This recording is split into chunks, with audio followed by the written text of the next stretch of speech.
Aaron Goodwin has been a topic that I've covered quite extensively over on this channel, especially over the past few weeks, because people just seem to be so infatuated by what's going on, because this is one of the most bizarre stories to come out of the paranormal community since the Conjuring House controversy, which has really started to die down. But after, about 2 or 3 weeks of this entire thing happening, it now going to court, and also now Victoria Goodwin being, charged officially for the crimes that she's committed, Zak Bagans has broken his silence on the entire situation and has spoken about the entire thing.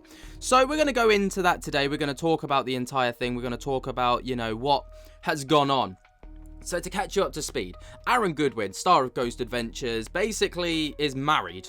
Back in 2020 or 2022, around that period of time, got married to his now wife, or soon to be ex-wife now, Victoria Goodwin. Everything seems fine, everything seems happy. In October of 2024, she puts a hit out on Aaron Goodwin through a man who she met on a documentary.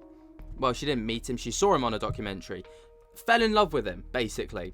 And basically became obsessed with him, called Grant Amato. He's in LA, and he's serving time for a triple homicide for the murder of his father, his mother, and his brother. Pretty messed up stuff. She contacts Grant Amato to basically get Aaron Goodwin offed while he's filming Ghost Adventures.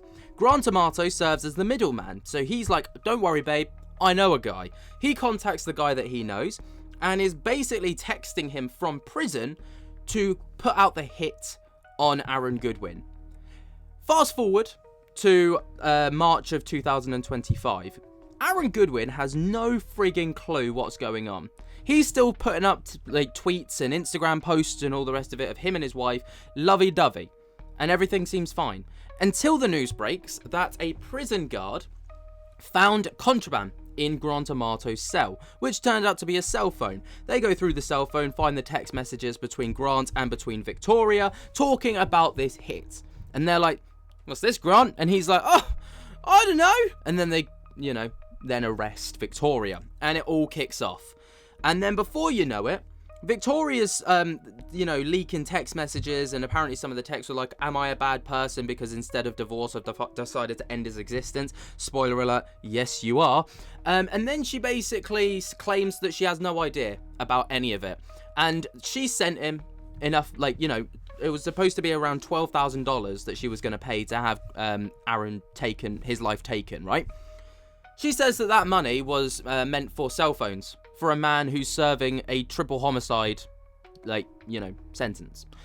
Yeah, it didn't exactly fly particularly well. She then got sanctioned with 2 counts of solicit to murder, right? So one was a solicit to murder and one was a murder for hire plot. Then, before you know it, Aaron has basically been like, fuck this shit, I'm divorcing her. Fair enough. And within the lawsuit, he basically claims $10,000 of damages for emotional distress and all the rest of it, and files for divorce, clean break, see you later. No prenup, obviously, so that means that basically Victoria doesn't get a penny. Fair enough. And then, before you know it, we fast forward, she goes to court on April 16th, so, around last week. Then she gets, because she's pled guilty, instead of a not guilty verdict, she then gets one of her solicit to murder charges dropped, which means that she's only going to go to prison with one solicit to murder charge. Alright, which carries a maximum of 10 years behind bars. Whew, there you go. There is, in a nutshell, what has gone on so far. But one person who's been really quiet is Zak Bagans. Now, whether he's been quiet because whilst the legal things were taking place, he wasn't allowed to say anything, which is often the case.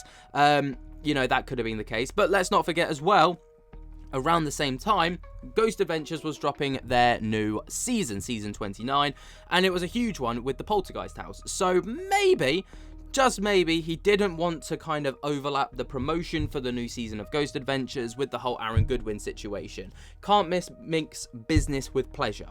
So many people were like, alright, well, maybe that's the reason for it. Bit of a douchebag reason, but I guess that's why they call him douchebagans, to not have your boys back. But it is what it is. But he has finally broken his silence on the entire situation on Extra Time, all right? And he basically talks about what has gone on with regards to Aaron, how he's doing, how he's holding up, because obviously this is quite a traumatic experience. Not everyone will experience their wife trying to have them taken out by a hitman. Listen, you know I feel a part of the team. I love coming out on the road with you guys. How is the team doing in light of all the things going on with Aaron right now? How are you supporting him? Whew. Yeah, I'll just say I think people already know we were filming when he got that phone call. And it was just a very traumatic experience. Oh, I'm out. He's still coping with that, but Aaron's like my brother and we're all a family.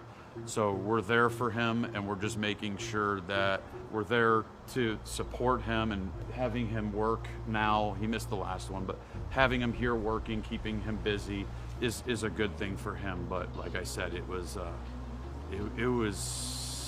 shocking.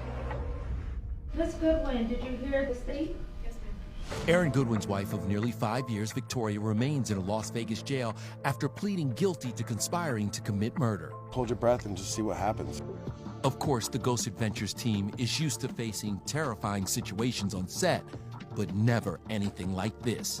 According to the police report, Victoria allegedly provided Aaron's location and filming schedule in the murder-for-hire plot. One of her alleged texts asked, quote, "Am I a bad person because I chose to end his existence, not divorce?" There's no stopping Goodwin at this. No, absolutely not. The train has left the station. I can't get rid of him, you know?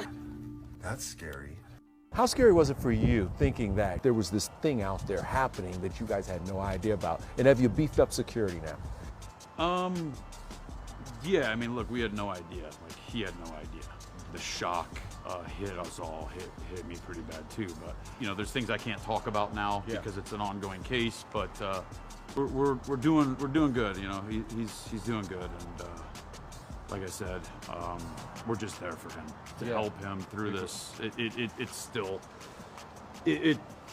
just crazy, man. I mean, I don't like Zach, you know, but if you've got to say kudos where kudos is due, do you know what I mean? Like, it seems like he's got his best interests at heart. Keeping him busy, of course, probably would be the best thing for someone like this who's going through something as like I say, I've never heard of anything like this. Usually celebrities go for like a whole like they go through messy divorces all the time. It's like, I want 50% of this, the kid's custody, all the rest of it. It's a messy legal fallout. But this is a whole new level, and we don't even know the motive behind this.